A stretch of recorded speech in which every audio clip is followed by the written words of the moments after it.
To the final day of our international winter school, and I am pleased to introduce Professor Gabor Scheiring, Assistant Professor of Comparative Politics at Georgetown University in Qatar.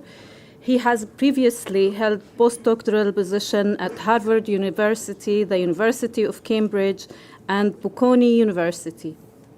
His research focuses on political economy and his social and political consequences of economic change.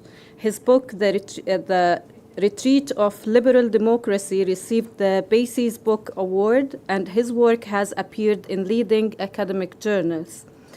Today, Professor Scheiring will give a lecture titled The Crisis of Liberal Globalism, Illiberal Convergences in the Political Economy of Trump, Orbán, and Saied.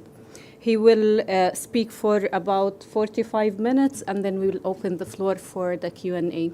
Thank you very much, and the floor is yours. Good morning. Thank you very much. Thank you for the very kind introduction. So it might happen that at some point I'm just going to stand up, because usually when I talk, I'm full of these creative tensions. So I just prefer moving around a little bit. Otherwise, my head explodes. So this is a tough job, giving a talk the last day, and I'm not sure if I will be able to manage to live up to this task. So what I will do today is focus very much on the empirical and the realist and political economic and political strategic side of illiberalism. So before I begin, let me just mention that the image that you see in the background of this title page is actually a quite old image that I commissioned for the very first book that the second book that I edited, which was a Globalization and Development Studies reader. It was published in Hungary, and a collection of kind of critical developmental studies classics in the field. And it's the 2000s, the kind of the global justice movements. I was based on kind of an activist, a social organizer in those movements. And a lot of the things that I do these days as a researcher are related to what we have done, what we did back then in the 2000s. And from that perspective, it's a little bit like annoying that this is a 20-year-old story, so to speak, but it also already foretells that those kind of global justice happenings, you know, the battle in Seattle, 1999, and the World Social Forums, there was a progressive momentum to change or transform liberal globalism into a more socially and environmentally sustainable form, but that project failed, and it opened up the space for something completely different, for an illiberal or an authoritarian populist criticism of globalization.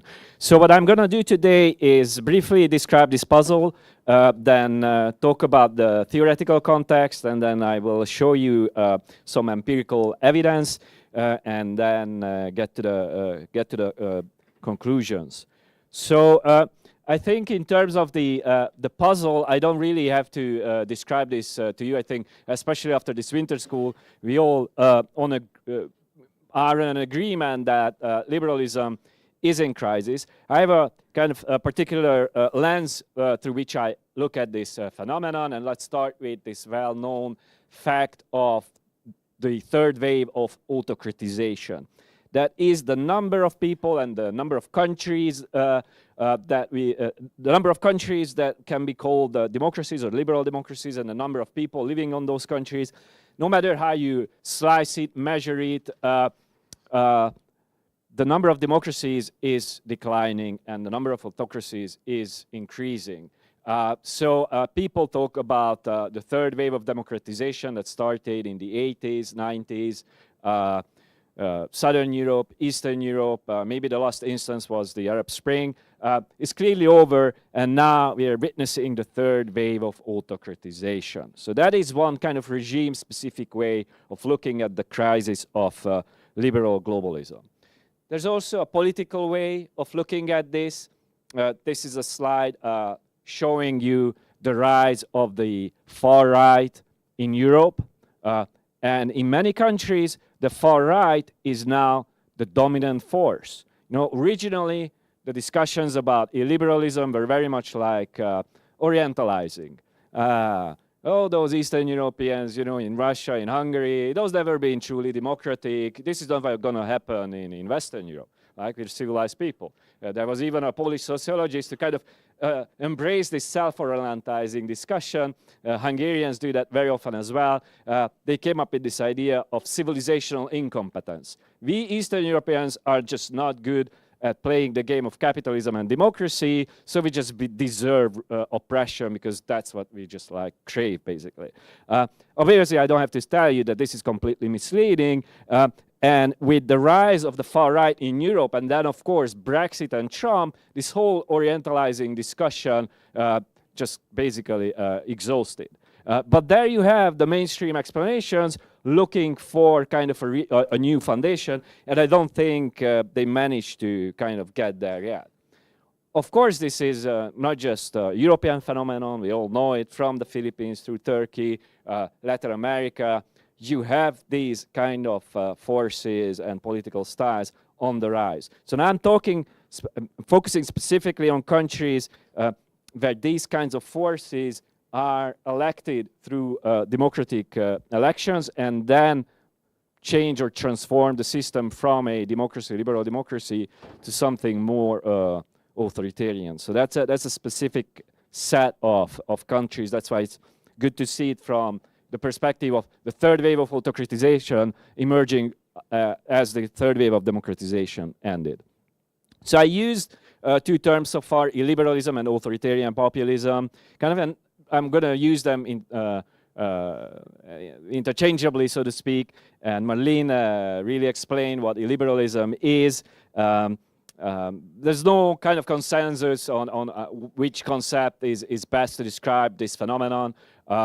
So one way to kind of see how authoritarian populism and illiberalism are related to each other is to conceptualize it as a specific kind of exclusionary right-wing populism, which pits the so-called deserving people, the in-group, against a two kind of dimensional out-group. On the one hand, the elites, these are typically framed as political and cultural elites, and the undeserving underclasses.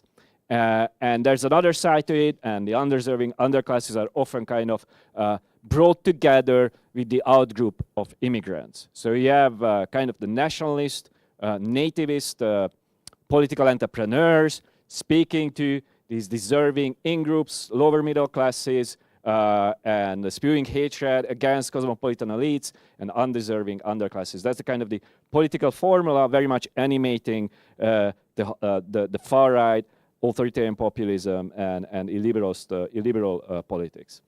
I don't want to spend more time on this. This is just to kind of to lay the foundations, the conceptual definitional foundations. And then very often when we talk about, okay, so what is happening? Why do we see this backsliding, this autocratization? We tend to focus on the bad guys. And it's very important to focus on the bad guys. They're clearly important players. And I've singled out three of them for today. Donald Trump. We don't have data on his second presidency yet, but it's clear the upper green line shows you a clear decline in the quality of democracy. This is measured by the Liberal Democracy Index of the Varieties of Democracy Institute. There's a clear decline in democratic quality, and I'm pretty sure there's going to be a much steeper decline in the next few years by this measure produced by Varieties of Democracy Institute. What you can also see is Viktor Orbán, the blue line, from 2000 on. This is one of the biggest drops in democratic quality that has happened after the third wave of democratization started. It's one of the biggest catastrophes that democracies have ever kind of experienced in recent kind of history. Then we have Kais Saied, the elected president of Tunisia, who after around 10 years of a democratic experiment in Tunisia, we all know the only country after the Arab Spring that sustainably, it appeared, democratized, was elected. and from 2020, 2021, engineered a very rapid democratic backsliding. It's also interesting to see that the two countries, Hungary and Tunisia, look pretty much similar these days in terms of the democratic space. And I deliberately chose these three countries because they are rarely brought together, and one of my intellectual aims or ambitions is to always deprovincialize the discussions on populism and democracy, as already you could hear with my criticism of the orientalizing Eastern European discourses. So then what is the puzzling question? The puzzling question is, why is authoritarian populism or illiberalism on the rise? This is how I approach the crisis of liberal globalism. And my strategy for today is kind of a hybrid strategy, and I never tested it this way, so I hope it's going to work. It's a kind of a combination of a kind of a presentation of the synthetic theory or framework that I outlined with my co-author in the new book that we're working on. Under time pressure, we should have submitted it by the end of last year, and now we have an extension until the end of February, so it's really kind of challenging times. The title is Illiberalism Upscaled, working title. I'm not sure it's going to remain. How Authoritarian Populism Conquered the World and What to Do About It. It's a really ambitious book. It combines, or kind of, we're both politicians, MPs in a Hungarian parliament, and then my colleague later on became a member of the European Parliament. We're combining a personal experience with both of our research. He does a lot of policy research to kind of provide a new narrative about this phenomenon. And I have a study, and this is really global in scope. And I have a study that I just submitted for peer review on sustainable democracies, the political economy of autocratization on Europe's periphery, a comparison of Tunisia and Hungary. And there's only really one good study that compares democratic backsliding in two countries, very much focusing on the bad guys, bad actors, and what populists do. And I will show, I will soon argue why. That's part of the explanation, but only a very small segment and can be misleading. So my strategy with bringing these three cases together with this three-way comparison is to kind of compare three culturally and politically very dissimilar countries, right? I don't need to convince you why this is the case. Yet we see similar outcomes in terms of the rise of authoritarian populism and illiberalism. So if we see a similar outcome in these culturally and politically dissimilar countries, we need to find some kind of commonalities.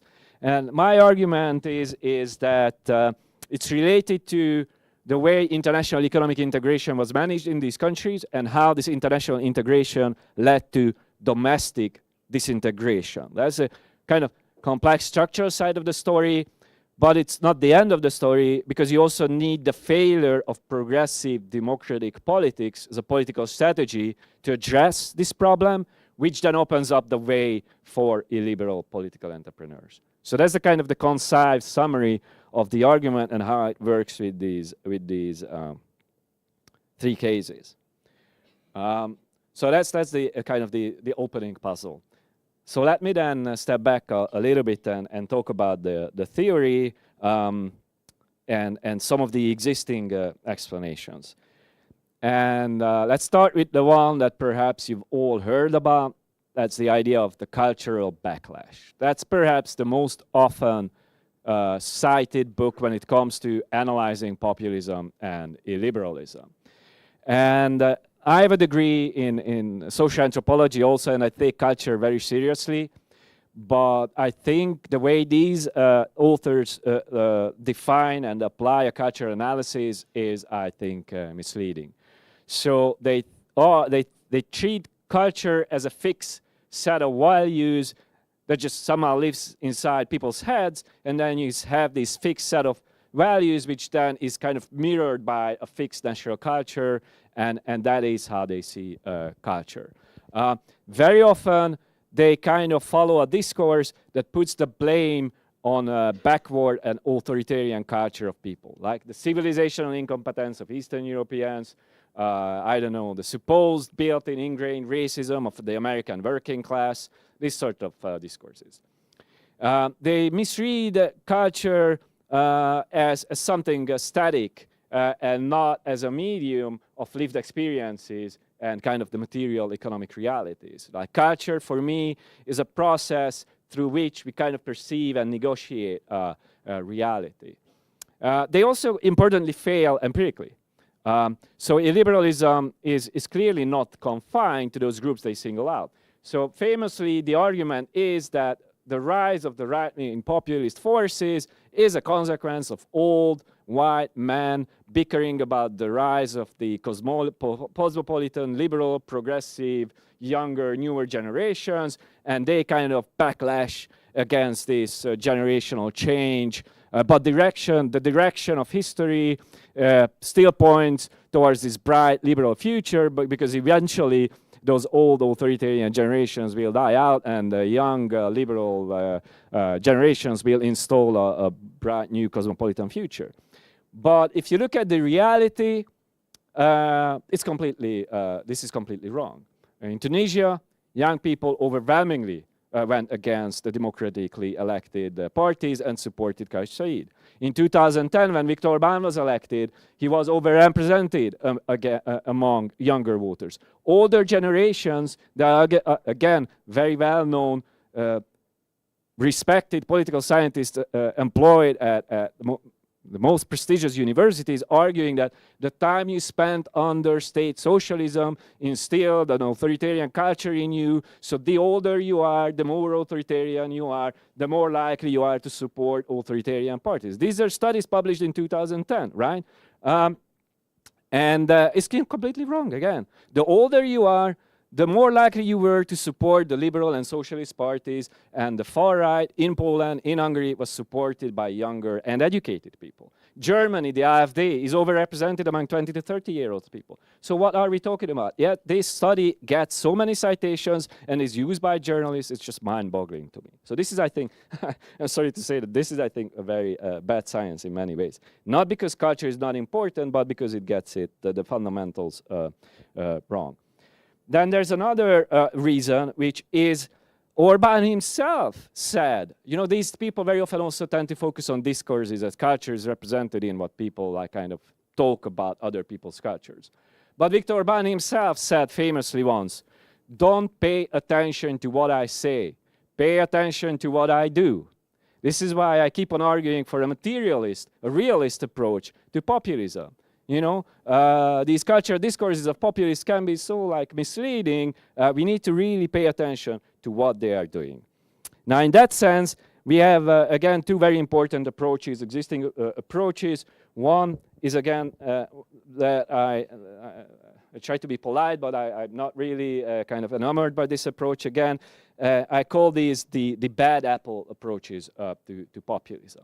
And I singled out Anne Applebaum, but I could mention many other very influential books in this kind of space. And here, the sole focus of analysis is the immoral leaders. And the underlying idea is, if you take out those immoral leaders, like bad apples from the basket, you will save the basket. So the system of society, of liberalism, liberal capitalism, is corrupted above through bad elites. So in the previous narrative, you had corruption coming from stupid people. Here you have corruption coming from the bad elites. I think this is in some sense closer to reality, because these elites are indeed in many ways bad, to put it very simply, but it doesn't really explain what allows them to behave that way and why they are popular socially.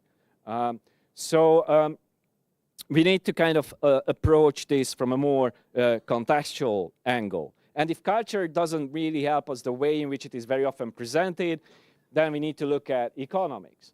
Now, the problem with many of the existing economic explanations is that they tend to focus a lot on GDP, absolute income levels, short-term financial crisis, and they tend to miss the more complex issues of the lived experiences of insecurities and decline. And it also tends to lead to a misleading debate about whether the losers of globalization support the far right or not. And then this allows many of the people like an Applebaum or the culture backlash people to say, well, the poorest people don't support far right, so the economy doesn't matter, so it's not the economy stupid, it's the culture, or it's the bad people, right? It's the bad elites. But this is a misleading kind of definition of what the economy is. It kind of tends to ignore how economy and political strategy are intertwined. It's a good starting point, but we need a kind of, I would put it, a relational materialist approach to how the economy kind of actually affects political strategy and culture. So we need a new framework, and this is what I call relational materialism in this new book. I don't have time, and I don't want to bore you with the theoretical details. I'm just going to give you some pointers where this is like kind of what this is relying on. I have a few articles in different places that kind of over the last 10 years brought this framework together. First, Karl Marx, the ideas of devaluation and capitalism, value. Value is not just an economic or financial concept, but cultural and political. In good Marxist analysis, these are brought together, not separated out in a boring economic deterministic way. Emile Durkheim is not very often mentioned by progressives, but I think he had really important ideas about solidarity and social integration. Integration and disintegration, the way I use them comes from his sociological classics. Karl Polanyi, the ideas of commodification and double movement, how economic shocks and political strategies are inherently intertwined, how it's completely misleading to treat economics and politics as completely separate things. It's just the only way to analyze is properly to political economy. The double movement, for those of you who are not familiar with Karl Polanyi's work, refers to the idea that the expansion of markets and the inclusion of what he calls fictitious commodities into market processes, fictitious commodities referring to human beings, labor, nature, and money itself. These are not produced for trade, he says. Whenever you force them to behave as commodities, you undermine the very foundations of market societies, and this creates a kind of political reaction. The form of the political reaction can be either fascism or socialism. That was in the early 20th century, but we can update this to contemporary realities. But Polanyi is not very strong in terms of analyzing culture. He's a bit functionalist. I think Stuart Hall did a much better job in kind of outlining a much more powerful culture, political economic framework. And if you haven't read it, he has a really great book, a great article, The Great Moving Right Show, which already in the 80s argued that the center of politics is moving ever more right. That is, like, progressives are kind of giving up the very foundational principles of their own identity. And this just like exploded with the collapse of socialism. Eastern Europe and the post-socialist region is still one of the most reactionary spaces around the world because socialism got completely discredited there. So he was very early on attuned to this idea. And finally, Nancy Fraser, who really in an innovative way brings together lived experiences and care. I have a whole research stream on studies about social reproduction, care work, mortality. I will refer very briefly to a few of them. So what I mean by this relational materialist lens on the crisis of liberal globalism is that economy, culture, and politics are not separate spheres. They co-evolve through the lived social relations shaped by global capitalism. So we are living always in historical phases of global accumulation that always kind of combined globally. It has the same shared logic, but unfolds unevenly. And this shapes politics, culture, and financial processes. So this is a move against kind of various forms of intellectual reductionism. It rejects economic determinism. My argument is not that the economy determines political outcomes, right? It's a relational approach. But it also rejects the kind of culturalist essentialisms. Material change matters, but always through meanings, institutions, and power relations. And the core concept I propose in this book, and I will try to make them work today, is the idea of triple devaluation. Triple devaluation refers to how material processes of value, value creation, profit creation, the way corporations and elites try to create new value and extract value from society, are intertwined with other forms of value and valuation. My value on the job market is intertwined with my identity and culture selfers. If I lose my job, I not only lose incomes, I lose self-respect and respect in the eyes of other people. And this is also intertwined with political value. My political voice will also depend on my labor market situation, economic value, and culture worth. So if I lose my job, if I lose my culture value, if I am denigrated by elites and treated as civilizationally incompetent, my claims for redistribution will be viewed as illegitimate. So if you have a technocratic neoliberal elite influencing too much of progressive politics, it also leads to a political devaluation. And it unfolds unevenly in different countries. It doesn't mean that I'm not referring to poverty, right? I'm referring to valuation and devaluation. And this is why I prefer to talk instead of about integration and social disintegration, right? So you can have middle classes they feel themselves devalued by the processes of globalization, or they feel threatened by the inclusion of lower classes. This was a story in Brazil. And kind of try to recreate, or reinforce existing hierarchies through supporting radical right populism. Okay, so that's the way I try to kind of bring these three forms of valuation together, and I will show you some empirical evidence for this very soon. And in this framework, obviously, agency is critical. I was a politician. It would be kind of impossible for me to argue against the importance of politics, but I also don't like this, what Bourdieu called political fetishist argument, that things that politicians can just do and wish whatever new world and then it will be created. No, politicians always act in a kind of opportunity structure that we need to understand through this lens of the triple devaluation. All right, so this is not new, but this is just to kind of bring together a lot of the discussions that we had, and it fits together perfectly with what I've been just arguing. In this relational materialist framework, democracy is not a set of values enshrined in a constitution.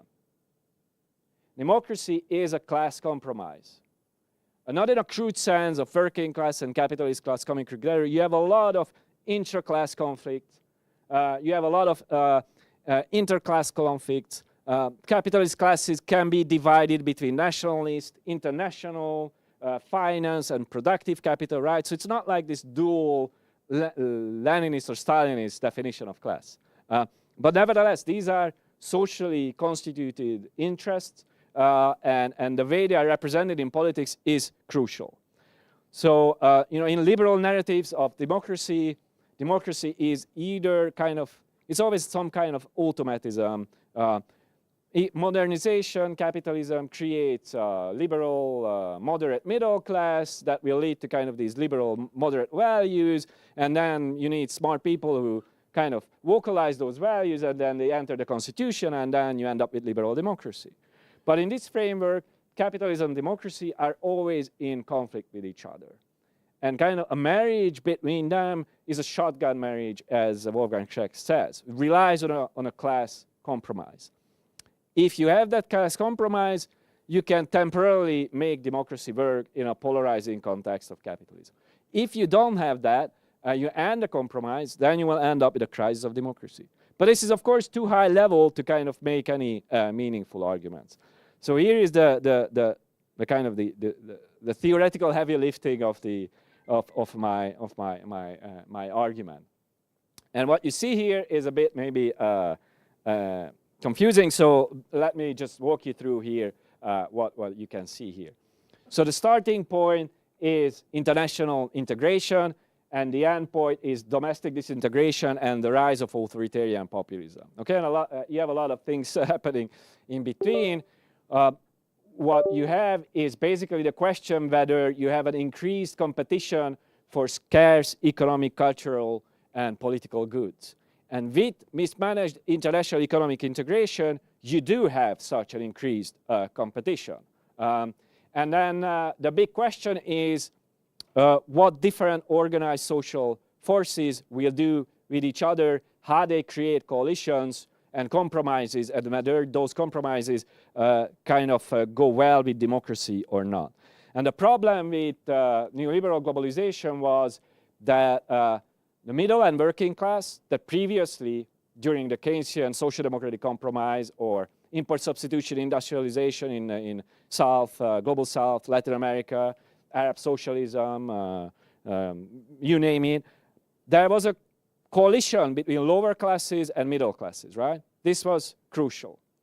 But now you have a different kind of dynamics emerging. On the one hand, you have a rise of new global cosmopolitan elites, and they tend to, not just economically, but crucially, also in terms of identity, they disassociate themselves from the nationally rooted working and middle classes. And this is a very important dynamics. And when that happens, you have a second dynamic entering the picture, that is middle and working classes and members of the national economic elite realize that they have shared interests, or they think that they have shared interests against those parts of the elites that go global and care more about, I don't know, cosmopolitanism, the United Nations in a progressive sense, or migration, or they're just uprooted from their local roots. That's the narrative. And there is a new conflict created, a new kind of political conflict.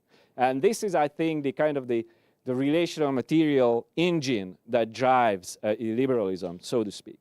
This looks differently in different countries, right? So, as I mentioned, the middle classes in India or Brazil were more like afraid from the rising, like from the incorporation of lower classes, and wanted to use globalization more for their own benefit to kind of regain their status in social hierarchy. In Western Europe and also in Tunisia and in Hungary, you have more of a classic kind of fear of downward mobility from large parts of the working classes and clear, heavy precarity going on in society. And this is what kind of unites these social groups: undeserving outgroup, globalized elites, political cultural elites, and the national majoritarian identity group. And those social coalitions are key to understanding authoritarian populism. If this is a social coalition rooted in material realities of the triple devaluation, then this is what we need to analyze as the kind of the background. But it's always political. So this is just the base, so to speak. But politics plays an important role. You need to analyze illiberal strategy and the failures of democratic strategy. How do these different forces address these underlying dynamics? That's a key, crucial problem. And in the book, trying to make this also a hybrid book that not only talks to academics but broader audiences, we call this the strategic seesaw. You can see why it's a seesaw, and it's strategic because it's a competition between strategies. So illiberals don't just rise because they, I don't know, smart. Illiberals are also on the rise because progressive democratic elites fail. So we need to put as much emphasis on understanding those failures, as much emphasis we put on the bad actors, the bad apples, while also not neglecting the kind of the structure context of the triple devaluation. So that's the kind of the complex theoretical argument I'm trying to make in terms of relational materialism. So I have like 10 minutes left to show you some evidence. That's going to be a tough call, but well, let me be quick here. So this is just like snapshot from various kind of research projects that I've been involved in, and some of them, especially in the US, is not really mine. And these are things that you are familiar with. You are mostly familiar with the fact of the industrialization in the United States. The industrialization, the China shock, very convincing causal evidence existing that international economic integration created the industrialization in the United States. If you have the industrialization, you lose not just jobs, but whole channels of social mobility and social livelihoods of working classes that included white and black working classes that had a chance to become middle-class Americans. That's gone. You now have, instead of lifetime jobs at General Motors, you now have many people working for Amazon, 0 hours contracts, etc., etc. This also leads to stagnation of real wages, very well-known phenomenon in the US. I could show you similar graphs for many other countries. We don't talk about Germany, very similar problems, working and lower middle classes, 0 real wage growth, right? This is a huge problem. If your real wage is the same in 2020 as it was in 1980 or even lower, well, good luck sustaining democracy under such circumstances. And at the same time, wages of higher income earners has increased. And this is just a very crude breakdown by degrees. So here you have people with advanced degrees and people with lower or no degrees. But if you look at the more detailed description of income inequalities, what you see is a skyrocketing of the income share of the top 10%. This is the dashed line. Also Gini, which is a fairly frequently used indicator of economic inequality. But if you just look at, this is the top 10%. If you look at the wealth of the 0.1% of the top 1% in the US, they own almost as much as the bottom 90%. That's just crazy. You can't sustain democracy under such circumstances. That's oligarchization driven by the global transformation of economy as economic elites kind of said no to the Keynesian social democratic compromise and utilized cheap labor in China, whatever, Eastern Europe, Mexico, production, outsourcing. They benefited from it. Working classes have not benefited in the United States. So this is a familiar story. What's less often talked about is that the lived experience of this story also feeds a horrendous crisis, mortality crisis. This is before COVID.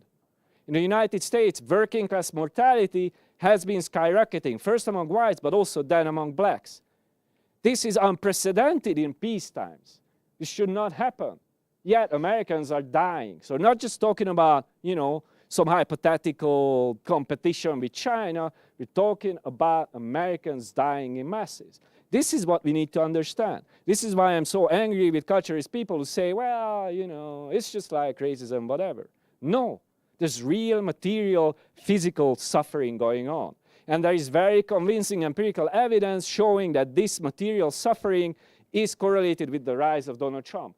So this shows you change in mortality. Counties that have seen increased mortality risk are more likely to support the far right in the form of Donald Trump. And this also has a specific geographical aspect. We know the Rust Belt in the United States. This is where industry was gone. This is where deaths of despair, that is deaths from opioid use, suicide, and alcohol abuse, these are all deaths driven by economic hopelessness. It's concentrated in these regions, wonder why Rust Belt areas, and these are the regions that allowed Donald Trump to take the presidency in 2016. And these are also some of the states where the Democrats lost their ground.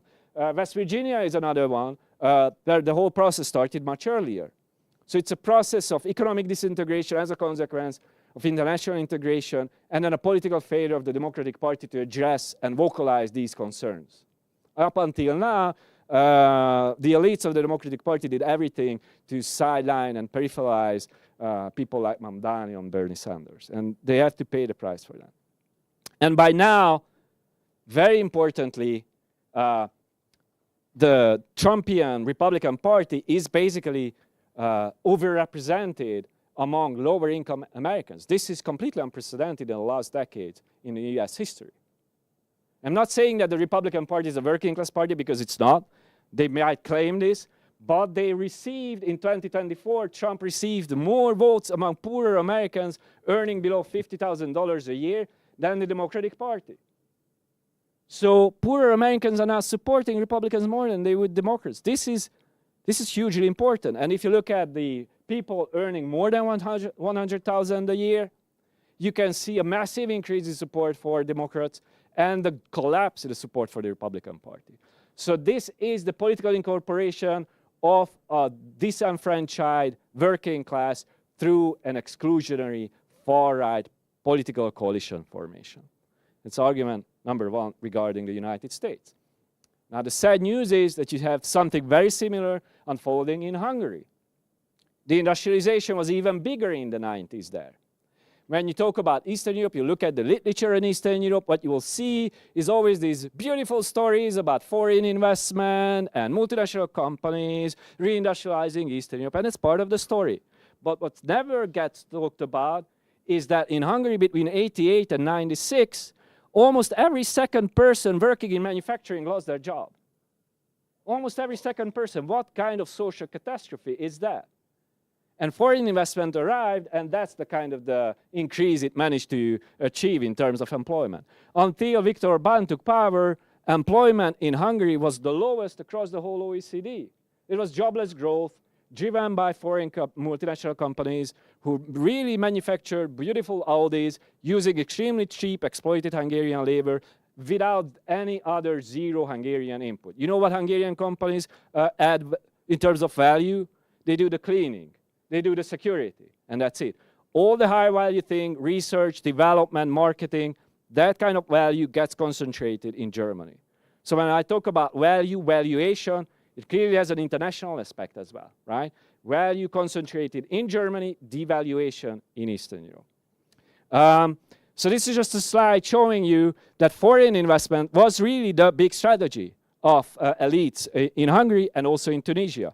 Hungary has become a leading country in Eastern Europe in terms of attracting foreign investment.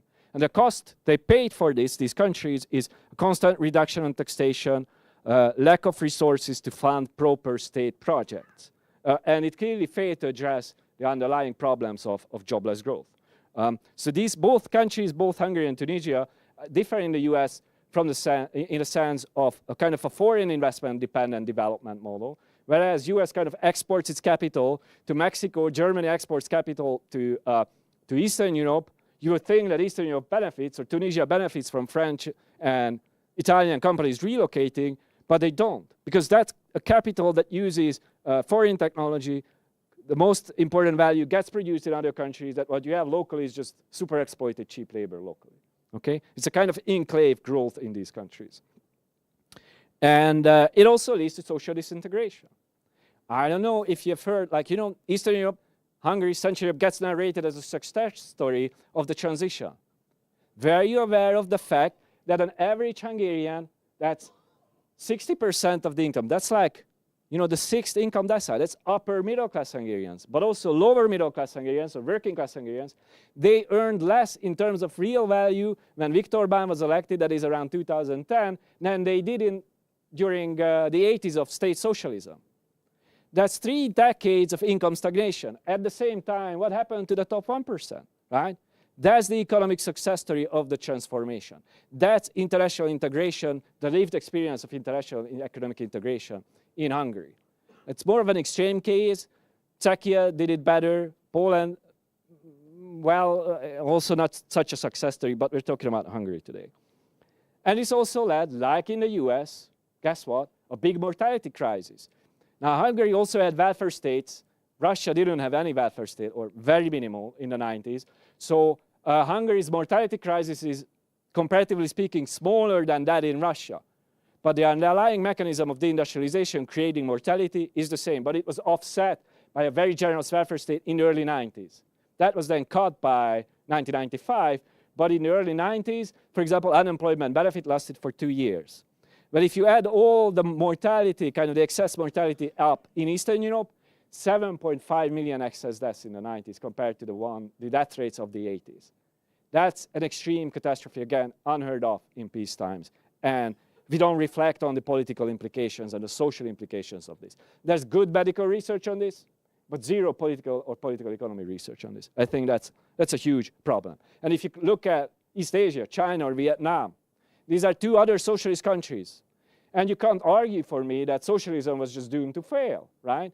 I don't say we should go back to state socialism, but I would maintain the argument that there are different ways of transforming it, and it's not preordained that you have to completely deindustrialize and lose everything and kill your own population in the name of creating markets, right? Because China and Vietnam managed to pull off something very different. Actually, what they have is a decline in mortality. So this is decreasing mortality. This is how many people kind of survived excess in the same period in China. Okay, so what we need to really understand in the case of Hungary is the 2010 kind of threshold. But that's pretty far away from the 90s. And I don't have time to explain it to you, but it's not really the strength of Fidesz. It's the collapse, again, of the progressive democratic or the social democracy in Hungary, and the rise of another far-right party that has been pretty much cannibalized by Fidesz later on. So this Green, Jobbik, and Fidesz is now basically Fidesz today and the far right in the country. And what's the most important story is really the collapse of the Socialist Party, because that's what allowed the rise of the radical right and later on the consolidation of illiberalism by Orbán. And I'm running out of time, so what this shows you is that, like many other social democratic parties in Eastern Europe, the Hungarian socialists doubled down really on neoliberalism. So while people were suffering in terms of mortality, unemployment, deindustrialization, they talked about democracy, they talk about the constitution, they talk about Europeanization, and I support all those things. But at the same time, if you want to sell people democracy, you don't talk about democracy. You make democracy work.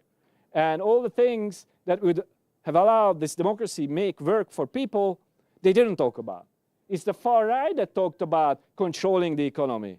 It's the far right that criticized privatization and economic liberalization and wanted to use the budget to stimulate growth, while the left was arguing for more austerity.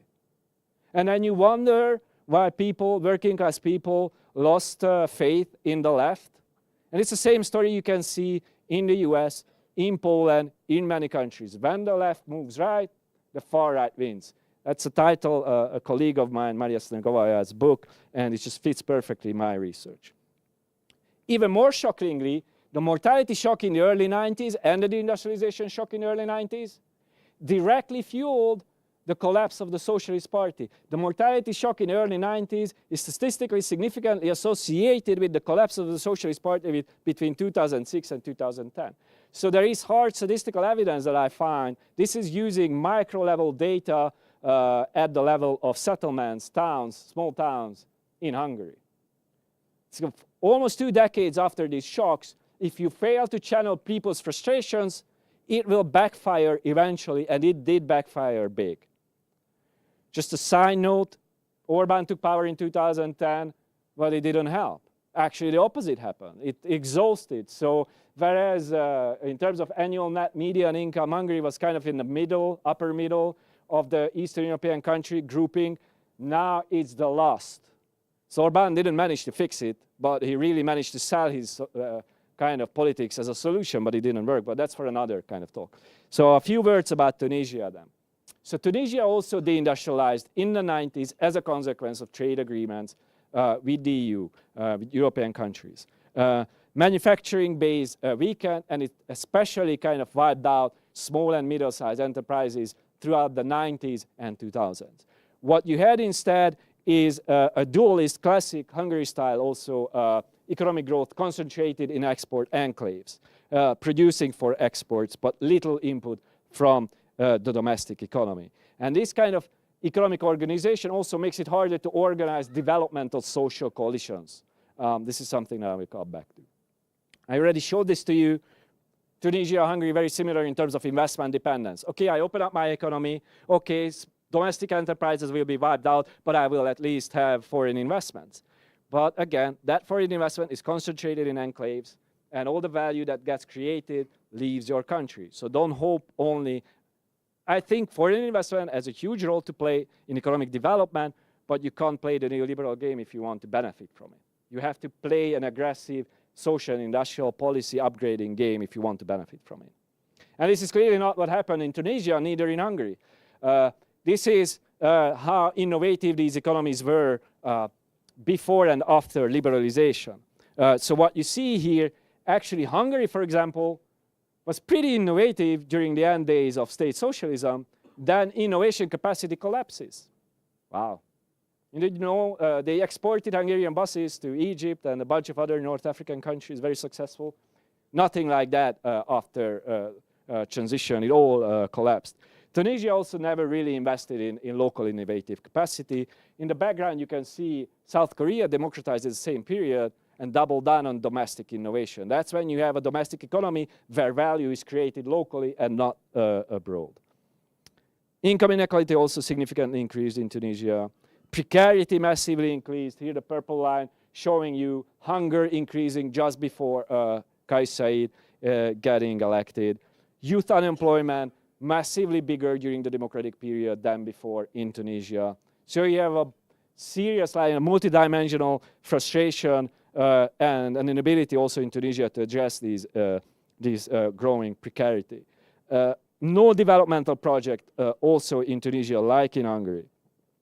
You had a pious neoliberalism from the side of the Islamist party, Ennahda, and the other kind of party growing out more or less from the old elites, just remained a kind of a hollow elite, ideologically not particularly complex project. And there was a elite pacting that managed to kind of reduce competition for some time, but it did really also stifled innovation and did not allow political projects to take root that would incorporate kind of a developmentalist social and economic project. It will end up basically in the restoration of all the regime era economic elites, such as, for example, 2017 infamous Reconciliation Act.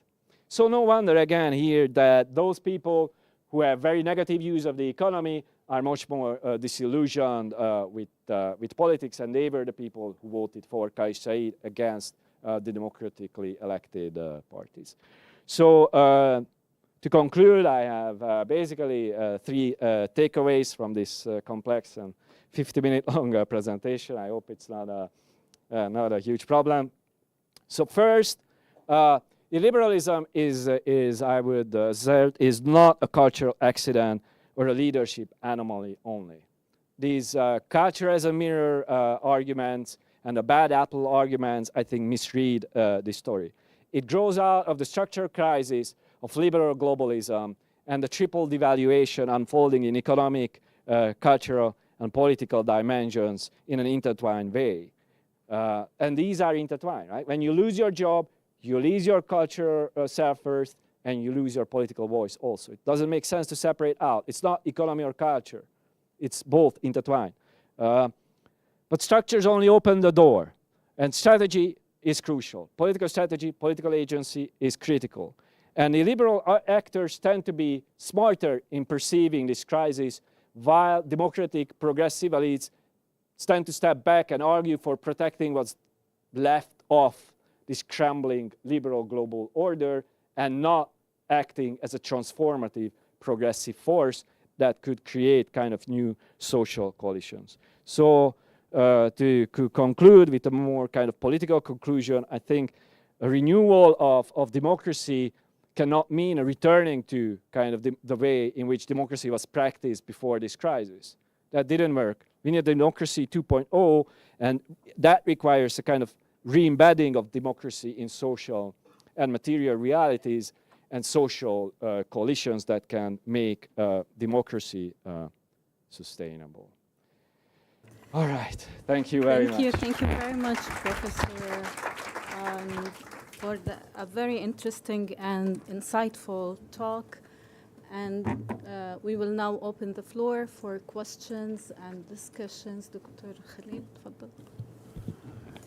Thank you for a wonderful talk. You managed to combine high ideas with the materiality that you have promised in the last 4 days about their importance. I want to make 3 statements. First is that it is a puzzle that we have social disintegration, as you mentioned. And the puzzle is that usually the prediction of people who have studied Marx and other other thinkers of the 19th century, that this should push towards left-leaning politics, and the puzzle is that it did not. Now, the second statement I want to make is that a contrast, maybe one explanation, and I would like to see your reaction, is that when Hobson, Rosa Luxemburg, and Lenin talked about imperialism and talking about international integration in the 1900s as opposed to what is happening with the neoliberal order of the of 2000, a big contrast is that the imperialism they talked about, there was a positive sum game. That means a lot of countries are losing, but the ones who are winning, the capitalists countries are winning big. At least it's a zero-sum game. So as a result, you could maintain some kind of a visionary grand vision that could be maintained and sustained. However, with the international integration that we witnessed in 2000, it is a negative sum game, and it is everybody is losing.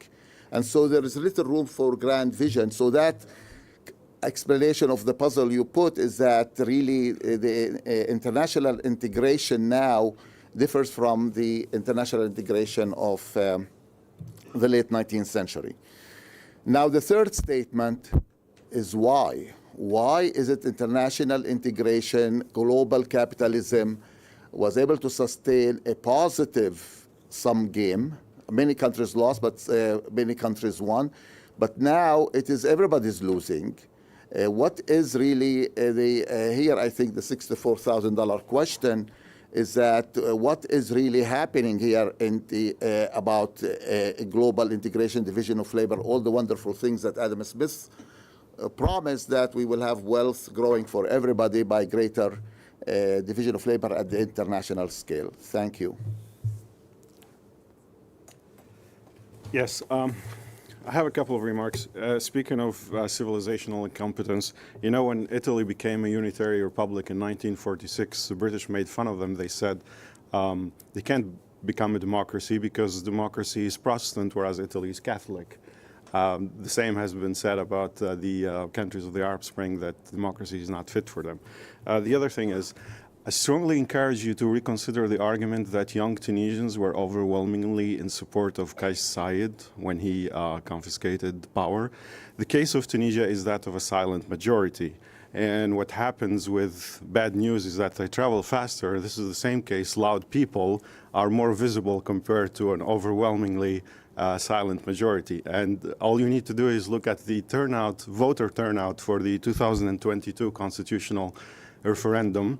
It was the lowest in Tunisian history ever, literally, and then the presidential elections of 2024. And if you dig even deeper, I don't know if such figures are available in English, if you look at the age group of those who voted, it goes back to the story I mentioned the other day about baby boomers. That's the generation that supports that kind of politicians. The reason why there was a silent majority in Tunisia when Kais Saied confiscated power is that the Tunisian population had some kind of a fatigue with the overextended democratization period that did not bring about the specifically the economic prosperity. And that goes back, circles back to the story that you mentioned over the next few slides. And people are just cautious, waiting for what's going to happen next. And that's why, again, the voter turnout in the constitutional referendum of 2024 and the presidential elections were quite low, because they did not see any economic progress. Thank you so much.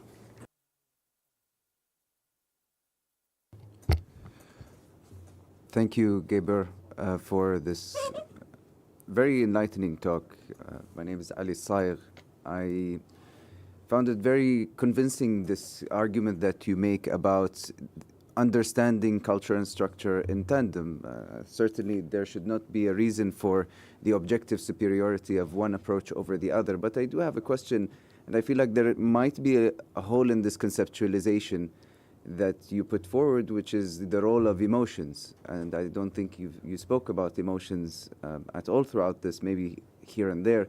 So, you know, if 1 in every 2 Hungarians loses their jobs, I think that was the statistic, then there is one that didn't lose their job. How can we explain that person's association with populist authoritarianism? Can we understand it through the lens of compassion for the loss of comrades, colleagues, or maybe the fear that they could be next? Or could we also understand it from the perspective of unfamiliarity, that a workplace that was once populated by people that shared the same values and identities now are being replaced by people that are willing to get lower wages, that are unfamiliar on a cultural level?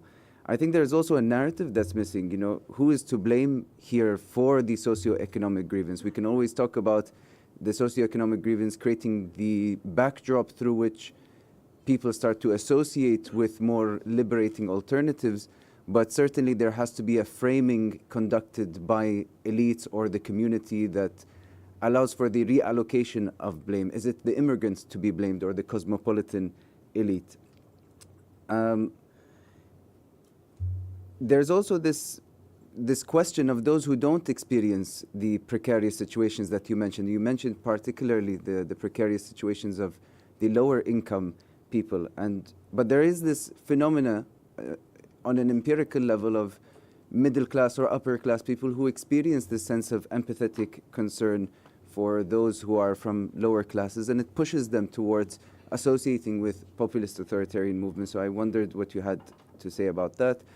And finally, and I'm sorry for this being so long-winded, where are the voices of the people that you're talking about? I feel at some point it feels like an analysis done from an ivory tower, which might, and I'm sorry to say this, and it ultimately might miss out on the micro moments that we would be able to discover when we speak to people on the ground, which could be moments such as intergroup hostility, interactions with populist, racist content online, or maybe even people who say, the values that I was brought up with in my household have created a trajectory for me to associate with this particular movement. Thank you. Thank you. So just another question about Tunisia. I wonder if you could say a little more about how the case of Saied fits into the framework you've described, because it looks from at least a moderately informed point of view that some of the coalitions are quite different insofar as, rather than being this sort of Trump-Orbán case of the nationally oriented elite kind of weaponizing the traditional working class against the constructed outsider and the globalized elite, at least the globalized elite in Tunisia are the kind of francophone liberal classes. These are the people who let off fireworks when Saied took power. So is there a difference here in how the coalitions work, or do you see it really as as being superficial and it really fitting into the same material framework? Hello, Gabor. Thank you very much for your presentation. I've read Maria's book. It's excellent, and I think that your book is certainly a great complement to it. I have a question that I think can be answered by just saying read the book, but I want to ask it anyway, and that is about sort of the presentation of the argument. I think that what you have, at least in the lecture that you gave here, is a very sort of clear setup of the problem, the material conditions, and then you also have sort of a very clear presentation of the consequence, right? This decline, this kind of kick out of power of these liberal parties. But I think what was missing for me is a little bit the connection between the two. We have the setup of the material conditions, and we have the consequences. What was missing for me a little bit was the meaning making, the interpretation of those structural problems by the people.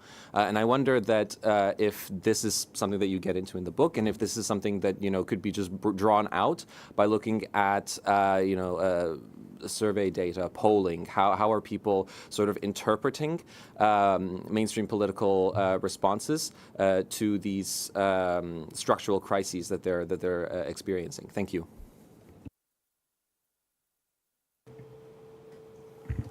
Thank you. Thank you, Gabor, for an excellent presentation. I think you made me want to read your book because you weave some interesting relationship between economics and culture and all these things. I think you still leave, for me, what is the biggest puzzle hanging. You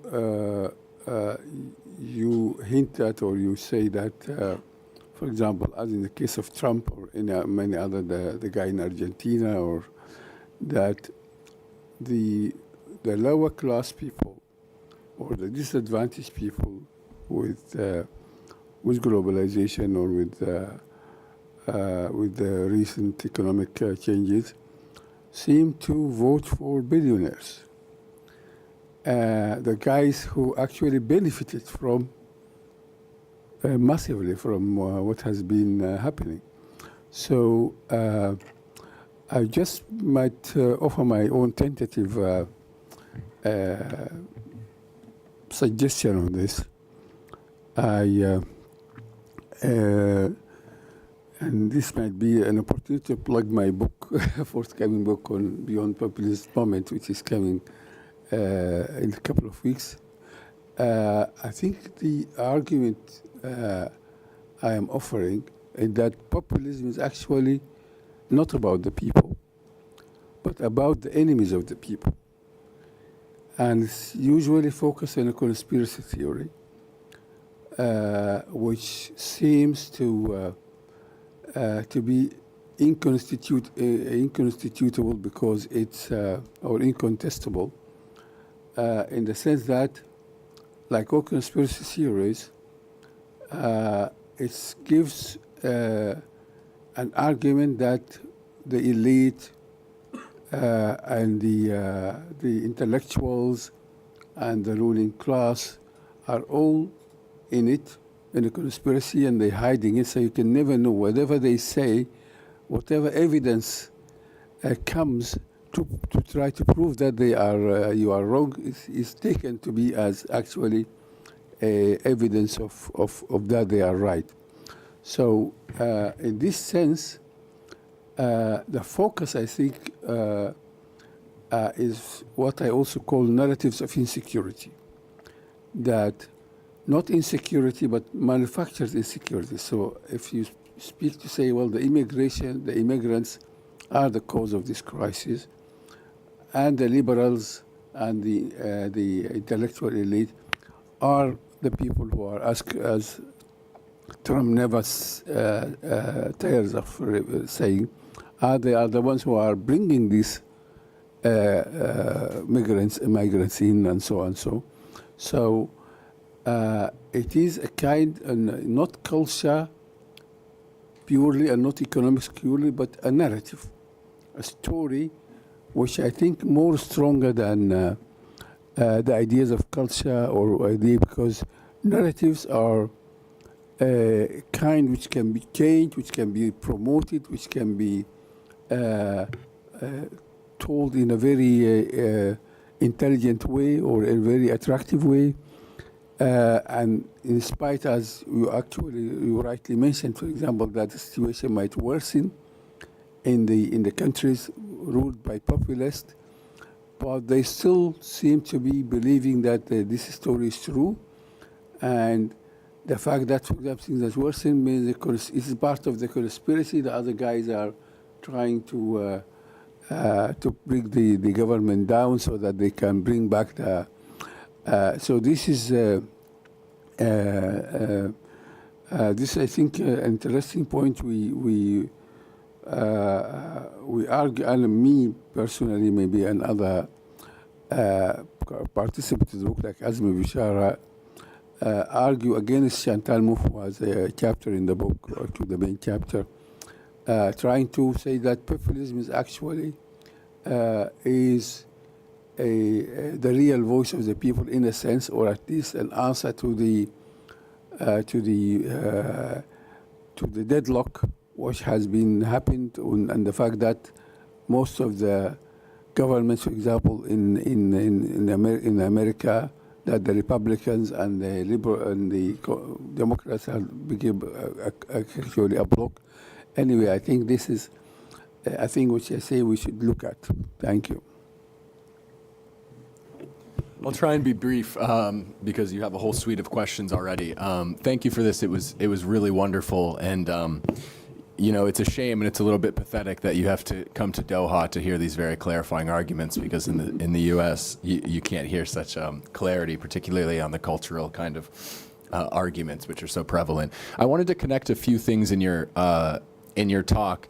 The main thing is about this graph that you showed early on, where you had the kind of Keynesian class compromise, which gave way to neoliberalism, and that's the kind of the crux of the story that you're starting to tell insofar as you're historicizing the crisis we face today by tracing it back there.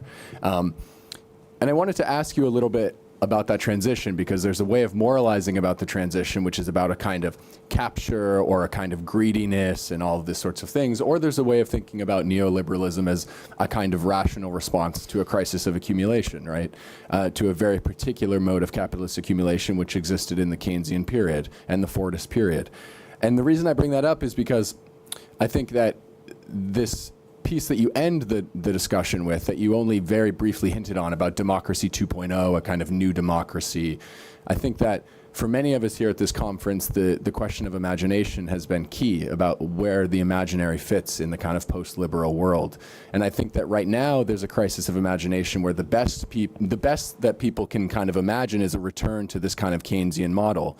And even if that were possible within the structure of global capitalism today, you set yourself up for a failure where all you're doing is kind of rerunning this model that is really sick with contradictions, and that could only ever reproduce the very conditions that have got it. So you fall into this cyclical problem when that's the best that you can imagine. And so I really want you to expound a bit on your conception of this democracy 2.0 and about whether a kind of new class compromise would look different from those of, and maybe not have some of the structural limitations of previous ones. Thank you.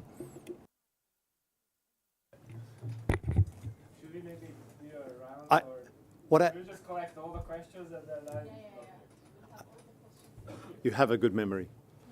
Köszönöm, Gabor. It was a wonderful lecture, saying many things that we were all afraid to talk about. And I would like to pick up on the last question, as it turns out, because in your strategic seesaw slide, you listed that a priority is for Democrats is institutional defense. I presume you have in mind free and fair elections and independent parliaments, norms and procedures. You don't need to talk anymore about democracy. You need to make democracy work. And then coalition rebuilding. It's as if the democratic institutions, as you imagine them, are all okay in principle, and now the task is to re-embed these democratic institutions socially and materially. And it seems to me that there's something of a problem of lack of democratic imagination in this. And what I'm going to say to push you, to ask you to put your policy hat on, is a sort of Polanyi point. So in 1945, in places like Britain and the United States, the crisis of that phase of liberalism produced a whole swathe of new democratic institutions. Yes, it was a period in the Attlee government, for example, of decommodification, the re-embedment that you speak about, nationalization of the railways, the building of universal healthcare system, the protection of the BBC. But it was also a period in those last years of the 40s and early 50s where there were innovations which are not on your seesaw. And I want to really ask you to imagine what innovations in this period might mean. In that period, the invention of co-determination in Germany, Mitbestimmung, 1946-47. The invention of human rights institutions, war crimes tribunals, Indian secularism, the German and Indian constitution. These were all democratic innovations in response to that long crisis of liberalism and its excessive commodification.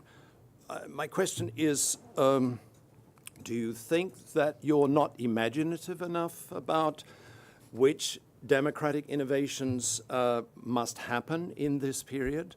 And if modestly you and humbly you say yes. You know, what would these be? Are we talking about guaranteed income schemes? Are we talking about ecological representation? Are we talking about new forms of media regulation and so on? Or is it that liberal democratic institutions are all okay and we just need to deal with the social inequities?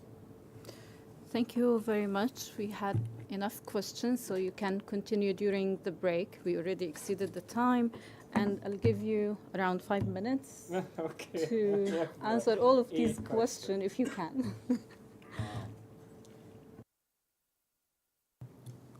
Thank you so much. I don't promise I will be able to resolve all the tension that is in the air in terms of the questions.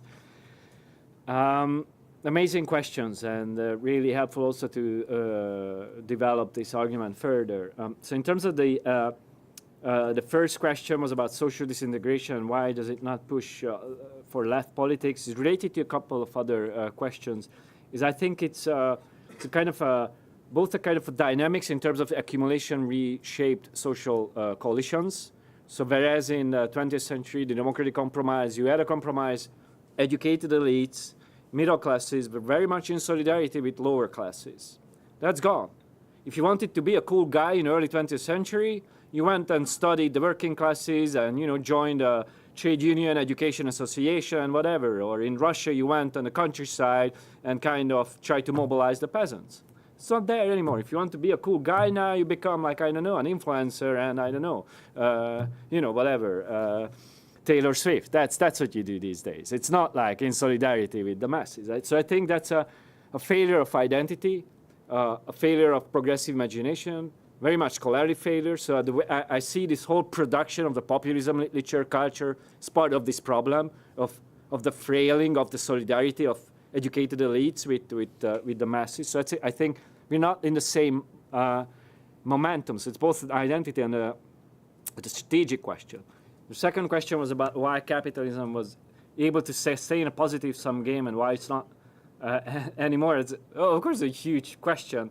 I think, again, the regulated nature of that capitalism was a huge part of that. It didn't work properly, so it was not sustainable, but it worked somewhat better. I don't think we should get back there, but the shackles that were put on the logic of accumulation, kind of capital was put in very like square boxes. You can work there, but there was a whole series of welfare states, social movements, putting pressure on capital.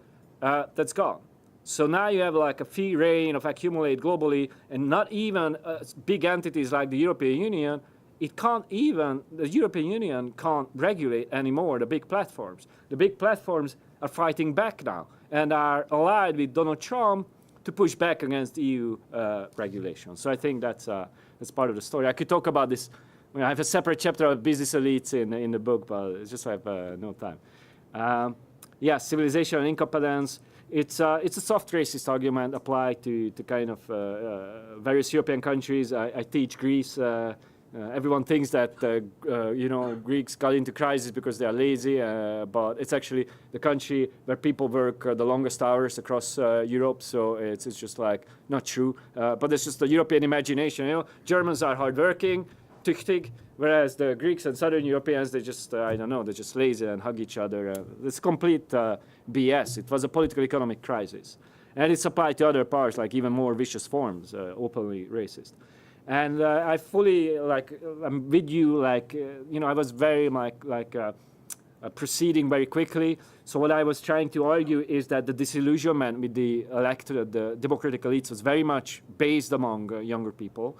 And if you look at the 2009 elections, it's pretty clear that Saied received a large share of votes from young people. And I say this in contrast to this argument of the culture backlash thesis. But then it's also very clear that those young people kind of withdrew their support and are now saying that young people are especially supportive of Said's later steps of the constitutional coup. And, Saied is now in all kinds of trouble.